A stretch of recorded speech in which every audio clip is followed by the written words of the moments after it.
Hi everyone! As a college student working at a cafe, I want to make my job easier. By using an Excel spreadsheet and using the if function, I can keep track of inventory and know when to order things a lot easier. My name is Haley, and today I'm going to show you how I do that and how you can use it for your own job. So, how do you use an if function for inventory? Well, first we need to know what an if function is and how it works. An if function is a set of instructions that set up alternative outcomes depending on a condition.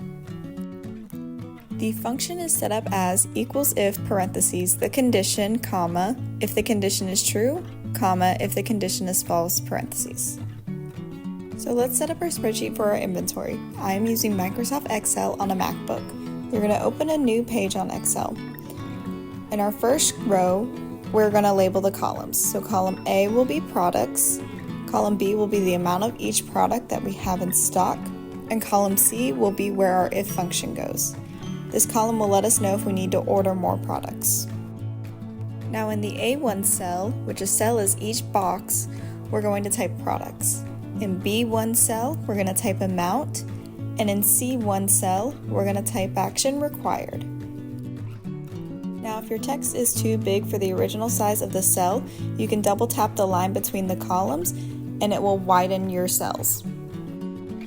Now just input all of your products in column A and how much you have of each in column B. So now we need to set up the if function for our table. To start any function, we use the equal sign. So our function will start with equals if and then an open parentheses. Now what you put for the condition will be dependent on how much product you can have before needing to order more. In my case, our cafe needs to have more than 3 cases of drinks at a time. So my condition will be greater than or equal to 3. Next we need to tell the function what to do if it is true. So I'm putting no in quotation marks because we don't need to do anything if we have 3 or more cases.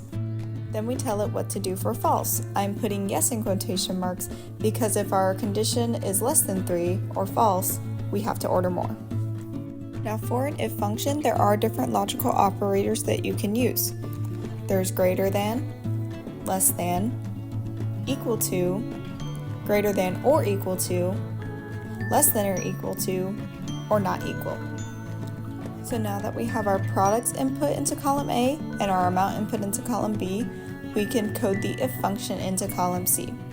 So in C2, we're going to type out the if function, starting off with equals if, open parentheses. Now we are looking at the amount in the column next to it, so we are looking at cell B2. So we're going to type out B2, then our condition, which is greater than or equal to 3, comma, our condition if it is true, so no in quotation marks, and then our condition if it is false, so yes in quotation marks, and then ending with a closed parenthesis. As you can see, when we click out of the cell, our function is going to automatically start working, and it's going to show that B2 is true, so it'll automatically put our no. If you click the corner of the cell C2 and drag it all the way down, it will take the if function and apply it to all the rows that you've submitted. The function will automatically be applied to each row, and the B2 cell in the original function will correct to the appropriate cell in that row. If you want to see the original function, you can hit Control and the tilde button, which is the button next to 1 on a keyboard. And if I change the numbers in the amounts, you will see that your action required will change based on if the condition becomes true or false. Thank you guys for watching, and I hope that you can use the if function to make your job easier when dealing with inventory.